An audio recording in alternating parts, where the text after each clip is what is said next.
Rokinze wano ng'amaanyi gagenda ganzigwamu okupondoka ku nsonga FDC kirinyanga omusajja kye yagamba ndi 2021 eneetuukira tuli mu 2023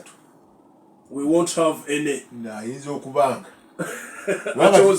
FDC kibaze emyaka kumpi kati gigenda kuwera 18 nga ye strongest opposition party nga ye party ebadde evuganye nnyo NRM eginyigiriza ku kisenge era nga omukulembeze waayo yali KIZZA Besigye. KIZZA Besigye bw'akita ne tufuna Mugisha Muntu si bwe kyali baba Mugisha Muntu bwe yakitadde ne tufuna Muliyati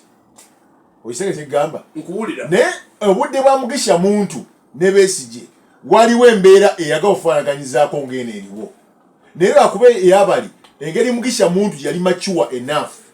ne bakyandolinga basobola okuba nga bahandolinga ki ekintu kino kakati kino Besigye kenyirinyi yakikuba n'akiyibuluzo kino bwe yavaayo n'agamba nti waliwo sente ze baayita mu kampeyini z'ataategeera ezisuuka $2,000,000 ezimu ne bazimuteresaako ebuki n'akola okunoonyereza nga zivudde straight mu Bank of Uganda n'aga zino sente ziva straight wali ziba ziyitidde wakuwa mukulu nkuwulira omukulu y'abaziweereza ontegedde nkuwulira kakati ne bajja buli omu ng'avuma munne amuli ati alumbye nana Mafabi alumbye ani kakabondo katonga simujwasisa alumbye na gundi kati waliwo omwana owa DP kwa prodigal son the prodigal son of DP yayingira FDC n'agaziwirayo omusajja amuyita Lukwago Elias yava ddanga mukwano gwa Besigye. Lukwago y'omu ku bantu abatakampeyininga na mu Kampala yajja buzina campaigning ga president gwanonyiza akaluwa w'ekibiina ky'abagenzi okuwagira n'alyoka yajja buzeero yali Besigye okuma ebbanga eriwera mu 2016 najja buzaawo nga weka Besigye wonna mu Uganda najja nawangula kakati waliwo ekizze kye nabagamba nti ekigambo okusosola mu mawanga si kyakatandika ekitegeera naye nje bafuna bwino fenga abaganda nkyanoonya bwino fenga abaganda waliwo n'omulala ali mu FDC akikozesa naye nga nti nja kusobola kukola ki bwe naafuna bwina ow'enkomeredde nja kujja erinnya ndikole ki ndyogere so kirwaza era kimalamu amaanyi eri politics waki wa Uganda nti abantu baweddemu ensa abantu bali awo buli omu yakyesiga ki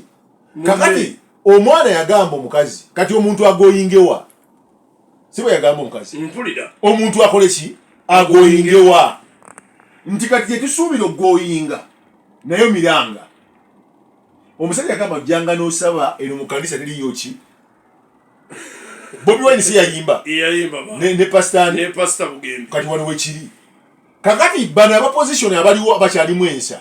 balina okuyimba akayimba ka pastor Bugembe ne Bobi Wine nti munaye mujjanga ngene waffe eno tewali ki teri buzibu tewali tabuna ono ngamujjukiza nti naye ate nawulira ono yayanga zino ate n'ono n'alyanga zino nedda eno ewaffe tewali tabbu kati nupu ke kayimba kayina okukola ki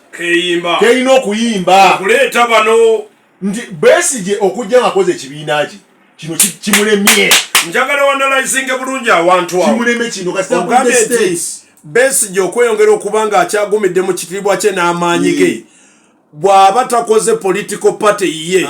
ekintu kimulemye mpozi yeyunge ku nupu mpozi ng'agenze mu nupu ate oba ng'ataddeyo pressure group ekitasoboka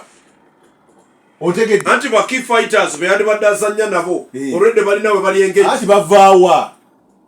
kati wano tribal gundi card we nazo kuzanya eyingidde waliwo akozesa tribal card okukuba ebibiina bino okuzanya politics soko ove ku ya movement mu opposition waliwo agitandisa ate tomanyi weeva nkugambe saaga akwogera muntu oyo nejjeeva manyiyo kati waliwo ekyaze mu Uganda ekya tribe ekyamawanga